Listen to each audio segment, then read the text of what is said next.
Hi, and welcome back to Your Future, Your Finances. We're continuing our conversation today with Jon Dauphine of the Foundation for Financial Planning.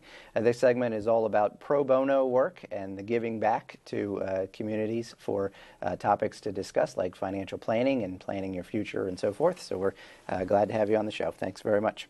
Thank you. To summarize the prior segment, though, tell us a little bit about the organization. Yeah, so we're at a really exciting time in our history. In fact, we just passed a couple major milestones. One is we have now provided more than $6.2 million in grants to terrific organizations that are doing this kind of work in the communities every day. Another is we've served over 400,000 people in need or crisis with great financial advice to help them get back on their feet. And then finally, we've activated over 15,000 volunteers over the course of our history. And we do that in conjunction with a lot of partners. And the FPA is one great example. We have a very close strategic relationship with them and work with their chapter network. And we really try to foster, through our grant-making, opportunities that then financial planner volunteers can take advantage of in their region. So again, it all works together, but we're pretty excited about some of these milestones. Okay, great. And so that in relation to where you're at and where you're headed, what are some of the things you have planned for the future? Yeah, well, as we look ahead, we really want to grow, and we want to grow dramatically in the next 3 to 5 years. And some of the ways we're looking at that is clearly we want to grow grant making. I think a goal I've talked about with my board is $1 million in grants a year out to worthy organizations, and we're on that trajectory. But clearly that's a main priority. We also want to develop new partnerships and new program models. To scale this work, to really serve more and more people, we need to know what works most effectively, and then what are those partners that can really help us grow capacity and grow scale. And just a quick example, we've been doing some testing of different things with AARP, sure. And of course that's a huge consumer group, and there are many people over 50 who struggle with their finances. And so we're testing a lot of different ways to try to connect these folks, including their caregivers as well, who are struggling to pro bono financial planners. So again, looking at partnerships. In terms of program models, one of the things we're looking at is a new cancer initiative.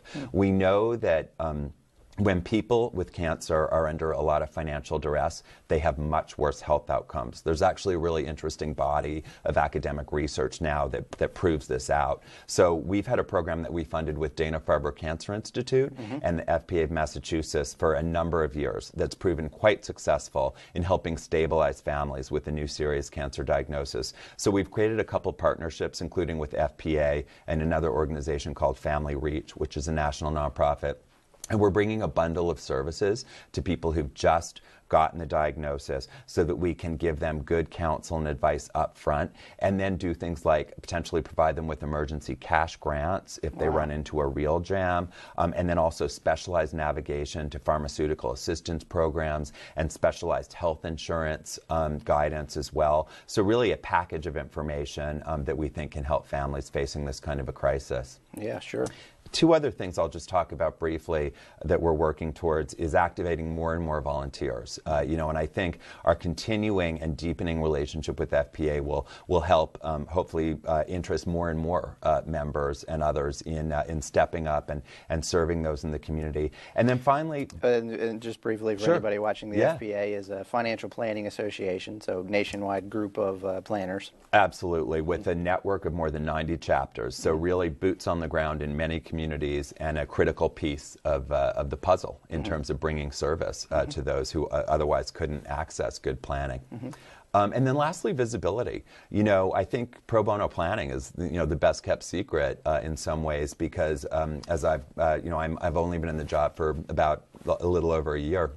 And as I talk to people, really there's not a great understanding that this is going on. So we want to make sure the public really values and understands this mission, and then also get more buy-in across the financial services industry and across the profession. And at the end of the day, make pro bono financial planning as well understood and as common as pro bono work is in the legal profession. So it's a great objective, and we have so many passionate supporters, so many passionate volunteers. I know we'll get get there. But we're a younger profession, so it's going to take a little time. Yeah, I mean, there's so many different ways you can grow, I guess, through or other organizations, social service organizations, debt counseling organizations, and just make good content or good education available, I guess. So.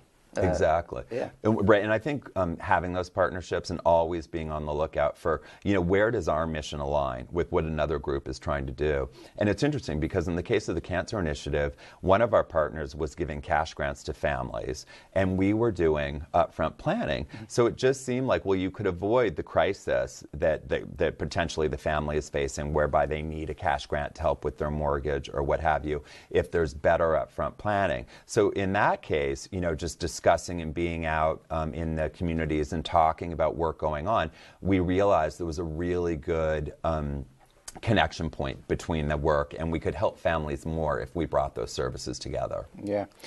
We have to wrap up, but how can someone get a hold of the organization, your website? Sure. So our website is foundationforfinancialplanning.org, and we're always looking for new supporters, new volunteers. So I really encourage people to check us out. We'll actually be launching a new website over the summer, so that's exciting. And we're really, again, interested in those that have a passion for serving others. And then consumers, I guess, could go there just to check it out. Absolutely. We have some consumer resources, including on how to pick a planner if you can afford one and where to look, but also easy budgeting, credit information, and we have an array of tools that planners can use when they're working with families or individuals to help guide the conversation. Fantastic. All right, we've been speaking with Jon Dauphine of the Foundation for Financial Planning. I'm your host, Brian Kuhn.